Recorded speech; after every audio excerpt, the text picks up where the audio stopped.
ओम शांति। ओम शांति। ओम शांति।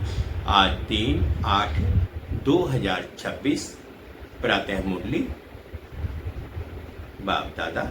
ओम शांति। सुनते हैं बाबा के मीठे मीठे मधुर महावाक्य। बाबा कहते, मीठे बच्चे, तुम सच्चे सच्चे राजऋषि राजयोगी हो। तुम्हें राजाई के लिए पवित्र जरूर बनना है। प्रश्न है, कौन सा अटेंशन राजाई के लायक बना देता है? तो उत्तर में बाबा ने कहा, अगर पढ़ाई पर पूरा पूरा अटेंशन है तो राजाई मिल जाती है। बाप जो सुनाते हैं अभी उसे अच्छी रीति सुनकर धारण कर। बाप ने सुनाया और बच्चों ने सुना तो राजाई मिल जाएगी। अगर सुनते समय उबासी देते व छुटका खाते, बुद्धि भटकती तो राजाई गंवा देंगे। इसलिए पढ़ाई पर पूरा पूरा अटेंशन दो। गीत है, हमें उन राहों पर चलना है जहाँ गिरना और संभलना है। ओम शांति। रूहानी बाप रूहानी बच्चों प्रति समझा रहे हैं। आज बच्चों की हठ योग और राजयोग पर समझाते हैं। बच्चों को मालूम है वह जो भी सिखलाते हैं सब है हठ योग, क्योंकि वह कर्म सन्यासी है। वास्तव में गृहस्थियों को हठ योग कर्म सन्यास सिखाना नहीं है। वह तो है ही निर्वृत्ति मार्ग। वह धर्म ही अलग है। तुम्हारा धर्म देवी देवता धर्म है। जिन देवी देवताओं ने राजयोग से ही राज्य पाया है, अभी तुम राज ऋषि हो। ऋषि उन्हों को कहा जाता है जो पवित्र रहते हैं। तुम अभी पवित्र हो। अगर पवित्र ना रहे तो उनको ऋषि नहीं कहा जाता। तुम राजाई पाने के लिए पवित्र बनते हो। वह कोई राजाई पाने के लिए पवित्र नहीं बनते। तुम जानते हो कि पवित्र दुनिया में हमको पवित्र राजाई थी। भारत में ही 5000 वर्ष पहले देवी देवताओं का पूज्य पवित्र प्रवृत्ति मार्ग था। अभी पुजारी पतित बन पड़े हैं। पतित कैसे बने? 84 जन्मों का हिसाब है ना। बाप जो सहज राजयोग सिखला रहे हैं वही तुमको 84 जन्मों का हिसाब बतलाते हैं। दूसरे धर्म को सन्यास धर्म वाले क्या जाने। ये है देवी देवताओं का प्राचीन धर्म। वह है पीछे वाला धर्म। जो पास्ट हो गए हैं उनको सन्यासी समझ ना सके। तुम जानते हो हठ योग अनेक प्रकार के हैं। द्वापर से भक्ति मार्ग के साथ हठ योग शुरू होता है। अभी फिर है राजयोग। वह हठ योग जन्म बाई जन्म सीखते आए हैं। राजयोग तुम एक जन्म में ही सीखते हो। तो उनको जन्म बाई जन्म पुनर्जन्म लेकर हठ योग सीखना ही है। तुमको राजयोग सीखने के लिए पुनर्जन्म नहीं लेना है। ये राजयोग तुम सिर्फ संगम पर ही सीखते हो। राजाई मिल गई, स्वर्ग पाए हो गया, फिर और सब धर्म खत्म हो जाते हैं। तुम राज ऋषि हो। राधे कृष्ण भी पवित्र है। राधे कृष्ण भी पवित्र है।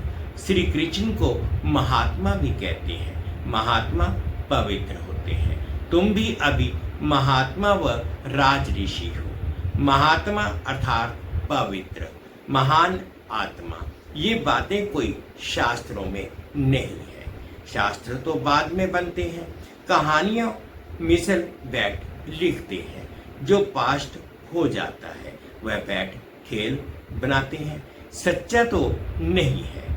अब बाप बच्चों को प्रैक्टिकल में पढ़ाते हैं। उनकी फिर हिस्ट्री बनाई है। यादव, कौरव, पांडव थे, जरूर संगम पर होंगे। संगम युग की हिस्ट्री बैठ बनाई है। त्योहार भी सभी संगम युग के हैं। राखी बंधन भी पवित्रता पर है। पीछे फिर उनका यादगार चलता है। यहाँ बाप भी सभी को पवित्र बनाए। पवित्र बनाए प्रतिज्ञा कराते हैं। सिख लोग कंगन पहनते हैं, वह भी पवित्रता की निशानी है। हिंदू लोग जनेऊ पहनते हैं, वह भी पवित्रता की निशानी है, परंतु पवित्र रहते नहीं हैं। राखी बंधवाते हैं, अर्थ थोड़े ही समझते हैं। आगे ब्राह्मण लोग राखी बांधते थे, अभी बहन भाई को राखी बांधती है, वह खर्ची देते हैं। ये सब अभी फैशन पड़ा है, वास्तव में ये है पवित्रता की बात। बाप कहते हैं बच्चे काम महाशत्रु है।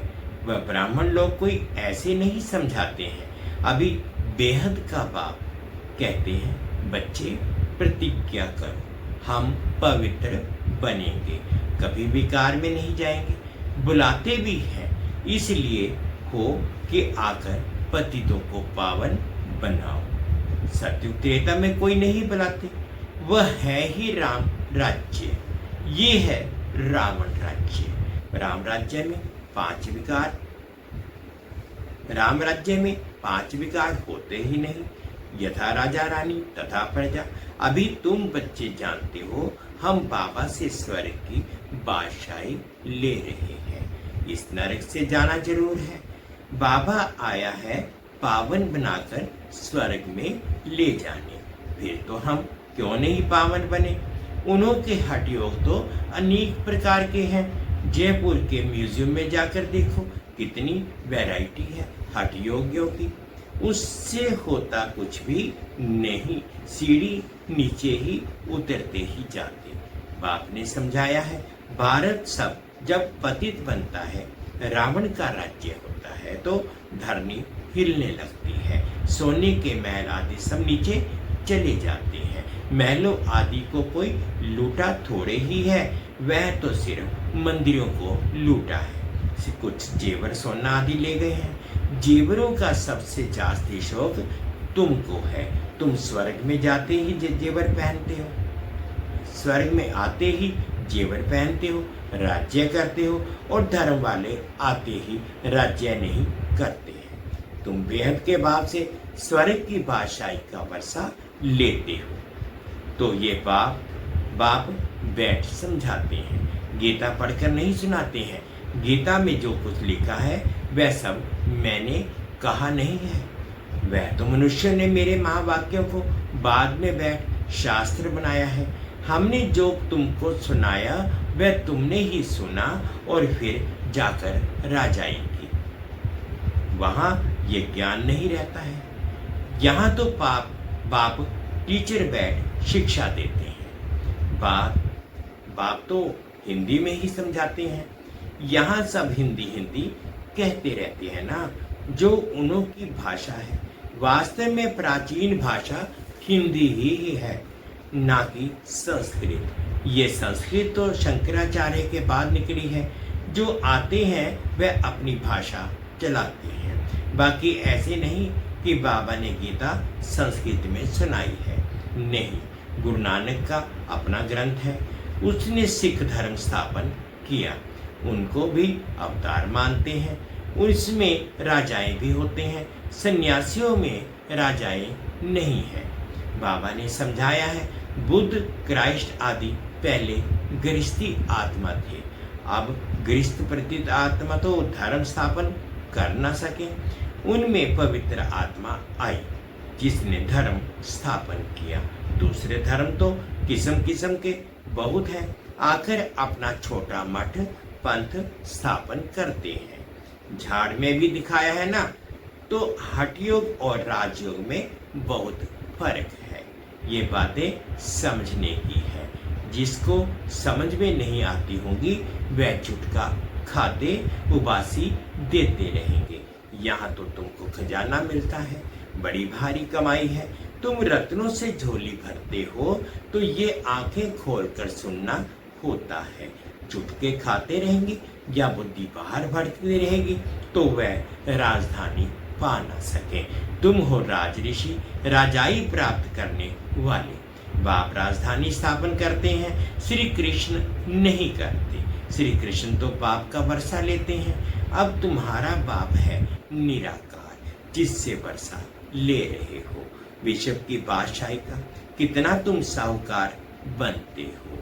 यहाँ एक ही बाप आकर राजयोग सिखलाते हैं। सो भी घूमो फिरो, खाओ पियो, सिर्फ बाप को याद करो। साहूकार जरूर अच्छी रीति खाएंगे, वह तो अपनी कमाई का फल खाते हैं।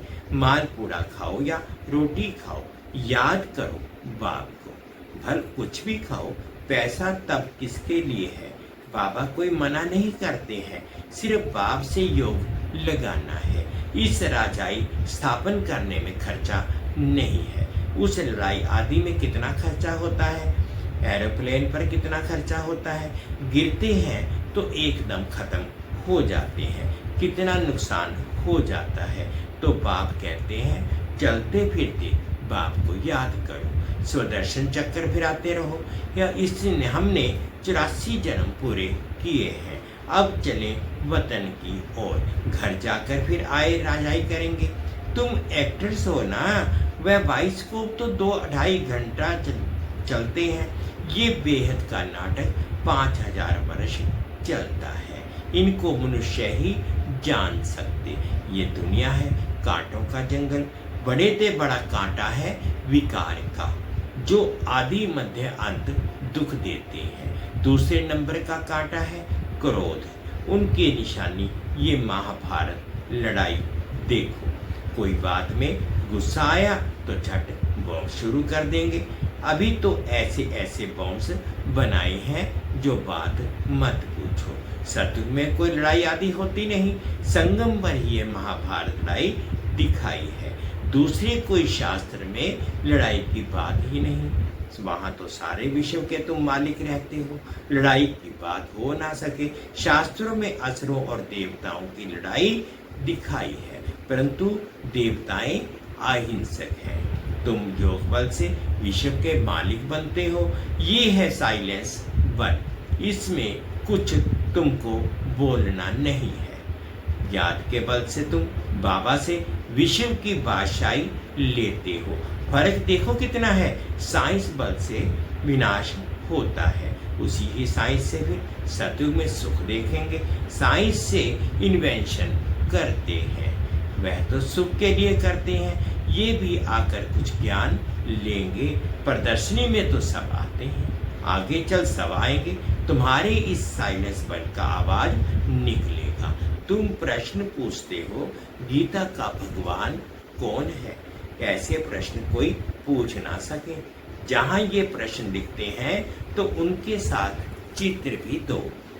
गीता का भगवान परमपिता परमात्मा या श्री कृष्ण, जो पूरे 84 जन्म लेते हैं। पतित से पावन बनाने वाला तो बाप ही है। श्री कृष्ण की आत्मा तो 84 जन्म ले सांवरी बनी है। उनको बैठ समझाते हैं, तुमने 84 जन्म लिए हैं, तुमने अपने जन्मों को नहीं जानते हो। एक्टर्स को पता तो होना चाहिए ना कि हम 84 जन्म कैसे लेते हैं। सन्यासियों का धर्म ही अलग है।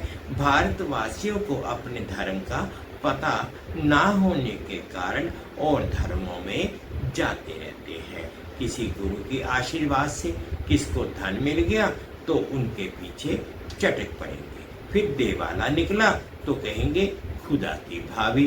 बच्चा मिला बहुत खुशी होगी। अच्छा 10-12 दिन के बाद बच्चा मर गया तो कहेंगे ईश्वर की भाभी।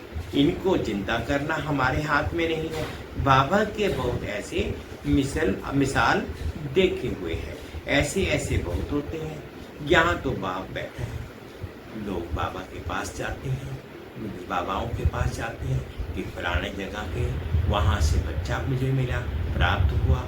जब बच्चा मर जाता है तो फिर उस बाबा के पास जाते हैं तो बाबा क्या कहता है, ये तो ईश्वर की भाभी। पहले जब ईश्वर की भाभी थी, जब तो बोला कि मैंने किया, अब बाबा था। तो यहाँ तो बैठा है, बाप बच्चों को समझाते हैं। मीठे मीठे बच्चों पावन बन। याद है जब महाभारत लड़ाई लगी थी तो द्रौपदी ने पुकारा था, बाबा हमको ये दुशासन नंगन करते हैं, हमको इनसे बचाओ। 5000 वर्ष की बात है। इन अबलाओं पर अत्याचार इस विष पर ही होते हैं। कई तो स्त्रियां भी ऐसी होती हैं जो विष बिगर रह नहीं सकती। उन्हों का नाम भी रखा हुआ है सुपर्णखा, पूतना। जो विष के लिए तंग करते हैं वो है कंस, जरासंधि, शिशुपाल। ये सब विनाश को तो पाने ही है। इस समय है आसुरी रावण राज्य, फिर होगा ईश्वरीय राज्य। इस सारे चक्कर को तो तुम जान गए हो कि कैसे 84 जन्म लेते हैं। ये भूलता तब है जब विकार में जाते हैं। विकार में जाने वाले का मुंह भी पीला हो जाता है, खुद ही समझते हैं ये हमने क्या कर दिया। बाप कहते हैं बच्चे इस विषय गटर में मत जाओ, ये तुमको आदि मध्य अंत दुख देने वाला है, इसमें ना पड़ो। कसम उठाओ कि हम विकार में कभी नहीं जाएंगे। भगवान वाच है, काम महाशत्रु है। हर एक चित्र में पहले तो ये लिखो ज्ञान सागर पतित पावन गीता ज्ञान दाता शिव भगवान वाच, तो फिर श्री कृष्ण का नाम उड़ जाए। हमको गीता का भगवान बैठ ये बतलाते हैं, वही ज्ञान हम लेते हैं। भगवान ही आकर नई दुनिया स्थापन करते हैं और पुरानी दुनिया का विनाश होता है। रुद्र ज्ञान यज्ञ है ना, असूल है शिव बाबा, रुद्र बाबा नहीं कहेंगे। बॉम्बे में बाबरी नाथ का मंदिर है। अब बबूल कहा जाता है कांटों का। बाबरी नाथ नाम क्यों रखा है ये कोई समझते नहीं है। चित्र तो शिव का ही है, बाकी तो अनेक नाम रख दिए हैं। शिव बाबा ही आकर कांटों के जंगल को फूलों का बगीचा बनाते हैं, वही तुम्हारा बाबा है। शिव परमात्माए नमः कहते हैं, ब्राह्मण देवी देवताएं नमः कहते हैं। अक्षर बिल्कुल क्लियर है। अब ये वह परमपिता परमात्मा बैठ इस रथ द्वारा समझा रहे हैं, हूबहू जैसे लौकिक बाप समझाते हैं। बच्चे हमारे कुल को कलंक नहीं लगाना, कोई खराब काम नहीं करना। ये बाबा भी कहते हैं बच्चे विकार में तो कभी नहीं जाना, पवित्र बनने बिगर स्वर्ग में ऊंच पद पा नहीं सकेंगे। बहुत जबरदस्त कमाई तुम कर रहे हो, बाकी सब गंवा रहे हैं। भल कोई के पास पदम है, बड़े बड़े महल बना रहे हैं, लाखों रुपए खर्च करते हैं। तुम समझते हो वह सब वेस्ट ऑफ टाइम है, ये कुछ काम नहीं आएगा, सब खत्म हो जाएगा। वह तो समझते हैं 10-12 हजार वर्ष चलेंगे। तुम बच्चे जानते हो मौत तो सामने खड़ा है सिर पर। थोड़े समय के अंदर ये अर्थक्वेक आदि सब डामाडोल हो जाएगा। अर्थक्वेक आदि में अनगिनत मर जाते हैं। अब तो विनाश होना ही है। विनाश का साक्षात्कार और स्थापन का साक्षात्कार किया है, सो फिर इन आंखों से देखेंगे। भक्ति मार्ग में कितना कुछ करते, परंतु कोई वैकुंठ में जा ना सके, ज्ञान बिगर सदगति हो ना सके। ये सब भक्ति मार्ग के खिलौने हैं। अच्छा, मीठी मीठी सिकीली दे बच्चों प्रति माता पिता बाप दादा का याद प्यार और गुड मॉर्निंग। रूहानी बाप की रूहानी बच्चों को नमस्ते। हम रूहानी बच्चों की रूहानी माता पिता बाप दादाजी को याद प्यार गुड मॉर्निंग और प्यार भरी नमस्ते जी। ओम शांति, ओम शांति। शुक्रिया बाबा, शुक्रिया। धारणा के लिए मुख्य सार में फर्स्ट पॉइंट में बाबा ने कहा कुल कलंकित करने वाला कोई भी खराब काम नहीं करना है। पवित्र बनने की अपने आप से प्रतिज्ञा करनी है। सेकंड पॉइंट में बाबा ने कहा अब अपना टाइम मनी वेस्ट नहीं करना है। फूलों के बगीचे में चलने के लिए कांटे निकाल देने हैं। आज बाबा ने मीठा मीठा वरदान दिया, अनुभव करेंगे। अलौकिक खेल और खिलौनों से खेलते हुए सदा शक्तिशाली बनने वाले अचल अडोल भव। अलौकिक खेल और खिलौनों से खेलते हुए सदा शक्तिशाली बनने वाले अचल अडोल भव। अलौकिक जीवन में माया की विघ्न आना भी एक खेल है। जैसे शारीरिक शक्ति के लिए खेल कराया जाता है, ऐसे अलौकिक युग में परिस्थितियों को खिलौना समझकर ये अलौकिक खेल खेलो। इनसे डरो व घबराओ नहीं। सर्व संकल्पों से स्वयं को बाप दादा पर बलिहार कर दो तो माया कभी वार नहीं कर सकती।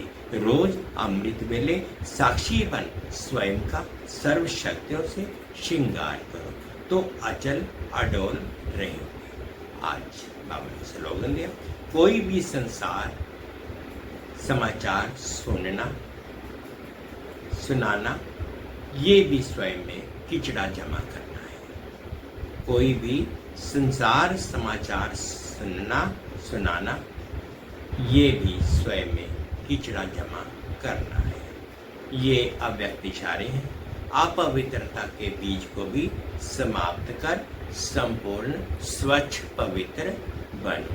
बाप दादा का मुख्य फरमान है, निरंतर याद में रहो और मन वाणी कर्म से पवित्र बनो। संकल्प में भी अपवित्रता व अशुद्धता ना हो, इसको कहते हैं संपूर्ण पवित्र। संकल्प में भी अगर पुराने अशुद्ध संस्कार टच करते हैं, व्यर्थ संकल्प चलते हैं या स्वप्न आते हैं तो भी संपूर्ण पवित्र नहीं कहेंगे। इसलिए पवित्र भव व योगी भव के पहले पाठ को स्वरूप में लाओ, तभी बाप समान और बाप के समीप आने के अधिकारी बन सकते हैं। मीठे बच्चे, तुम सच्चे सच्चे राज ऋषि राजयोगी हो। तुम्हें राजाई के लिए पवित्र जरूर बनना है। गीत है, हमें उन राहों पर चलना है जहाँ गिरना और संभलना है। ये थे आज 3/8/2026 के बाबा के मीठे मीठे मधुर महावाक्य। ओम शांति।